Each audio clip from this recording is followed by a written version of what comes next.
नमस्कार दोस्तों, स्वागत है आप सभी का आपके अपने YouTube चैनल ड्रीम सिटी पे। चलिए दोस्तों, स्टार्ट करते हैं आज की क्लास बिना किसी देरी के। टॉप 25 क्वेश्चन करने वाले हैं जो कि वेरी इंपॉर्टेंट क्वेश्चन है। दोस्तों वीडियो में अंत तक बने रहिएगा, वेरी मोस्ट इम्पोर्टेंट की क्लास है। पहला प्रश्न आपसे पूछा गया है, मुगल किस भाषा का शब्द है? मुगल किस भाषा का शब्द है? उर्दू भाषा का है, अरबी भाषा का है, पुर्तगाली भाषा का है या जापानी भाषा का है? तो मुगल किस भाषा का शब्द है? तो ऑप्शन नंबर ए उर्दू भाषा इसका बिल्कुल सही जवाब होगा। जयशंकर प्रसाद की पहली कहानी कौन सी है? जयशंकर प्रसाद की पहली कहानी कौन सी है? तो ऑप्शन नंबर ए ग्राम जो है जयशंकर प्रसाद की पहली कहानी है।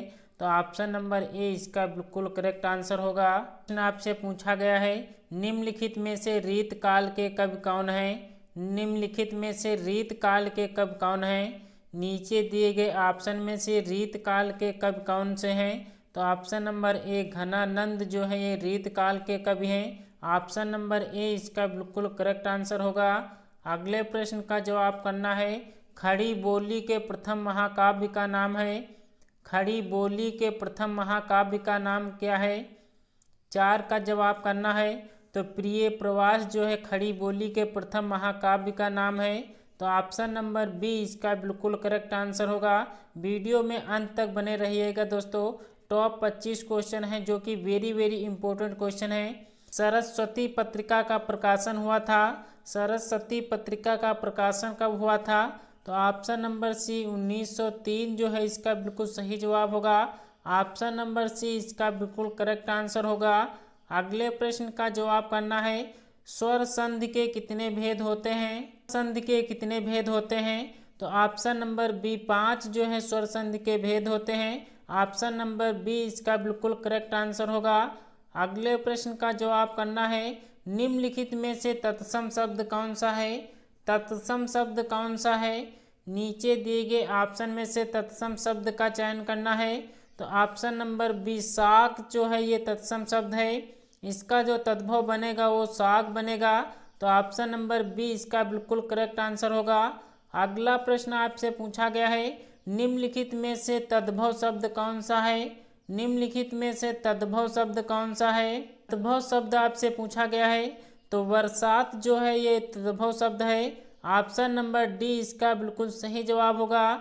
बरसात जो है तत्सम इसका क्या बनेगा? तो वर्षा का जो है तद्भव जो है तो वो बरसात होता है। तो वर्षा जो है एक तत्सम शब्द है।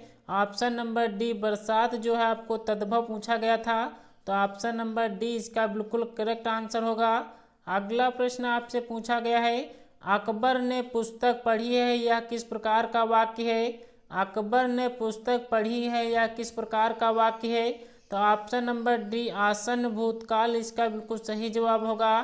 ऑप्शन नंबर डी इसका बिल्कुल सही जवाब होगा।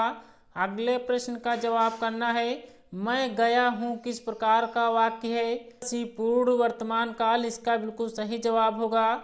मैं गया हूँ यानी पूर्ण वर्तमान काल है यहाँ पे। तो ऑप्शन नंबर सी इसका बिल्कुल करेक्ट आंसर होगा। अगला प्रश्न आपसे पूछा गया है, प्रयोग की दृष्टि से क्रिया विशेषण के कितने भेद होते हैं? प्रयोग की दृष्टि से क्रिया विशेषण के कितने भेद होते हैं? तो ऑप्शन नंबर सी 3 जो है क्रिया विशेषण के भेद होते हैं। तो ऑप्शन नंबर बी इसका बिल्कुल करेक्ट आंसर होगा।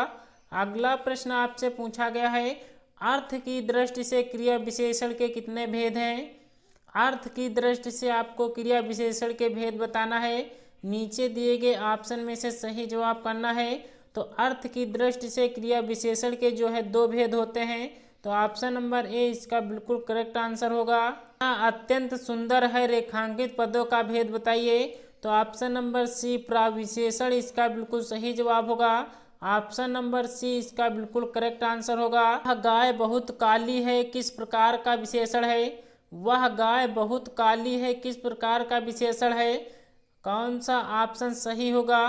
तो ऑप्शन नंबर सी विधेय विशेषण इसका बिल्कुल सही जवाब होगा। ऑप्शन नंबर सी इसका बिल्कुल करेक्ट आंसर है। अगला प्रश्न आपसे पूछा गया है, अव्यय के कितने प्रकार होते हैं? अव्यय के कितने प्रकार होते हैं? तो ऑप्शन नंबर बी अव्यय के जो है 4 प्रकार होते हैं। ऑप्शन नंबर बी इसका बिल्कुल करेक्ट आंसर होगा। अगले प्रश्न का जवाब करना है, पढ़ रहा था इसमें कौन सी क्रिया है। पढ़ रहा था इसमें कौन सी क्रिया है।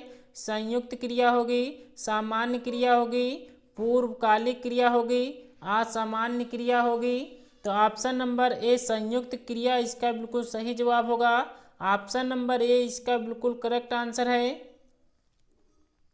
अगला प्रश्न आपसे पूछा गया है, बच्चे बस से पाठशाला जाते हैं, इस वाक्य में कौन सा कारक है। से जो कारक लगा हुआ है कौन सा कारक लगा हुआ है। तो ऑप्शन नंबर बी जो है करण जो है इसका बिल्कुल सही जवाब होगा। बच्चे बस से पाठशाला जाते हैं, तो यहाँ पे कारक जो है से चिन्ह जो है करण कारक का होता है। तो ऑप्शन नंबर बी इसका बिल्कुल करेक्ट आंसर होगा। अगला प्रश्न आपसे पूछा गया है, निम्नलिखित में से कौन सा शब्द पुल्लिंग है। पुल्लिंग शब्द का चयन करना है।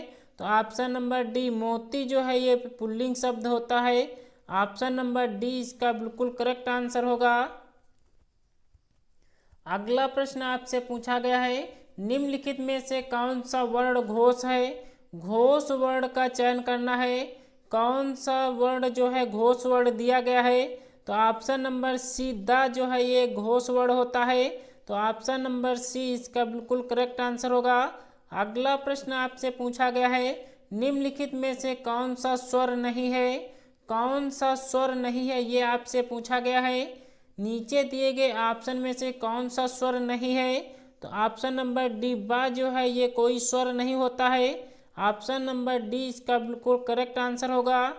उससे पढ़ा नहीं जाता यह वाक्य जो है वाच्य में कौन सा रूप प्रयुक्त है। इस वाक्य में कौन सा वाच्य प्रयुक्त है यह आपसे पूछा गया है। तो उससे पढ़ा नहीं जाता, तो ऑप्शन नंबर ए जो है इसका भाववाच्य जो है इसका बिल्कुल सही जवाब होगा। ऑप्शन नंबर ए इसका बिल्कुल करेक्ट आंसर होगा। अगला प्रश्न आपसे पूछा गया है, अंगूठा दिखाना मुहावरे का अर्थ है।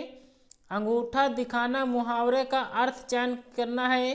तो इनकार करना इसका बिल्कुल सही जवाब होगा।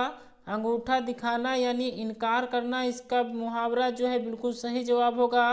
अगला प्रश्न आपसे पूछा गया है, निम्नलिखित में से कौन अव्यय का भेद नहीं है। निम्नलिखित में से कौन अव्यय का भेद नहीं है। तो ऑप्शन नंबर डी गुण अव्ययवाचक जो है इसका बिल्कुल सही जवाब होगा। तो ऑप्शन नंबर डी इसका बिल्कुल सही जवाब है। अगले प्रश्न का जवाब करना है, निम्नलिखित में से कौन सा छंद का प्रकार नहीं है।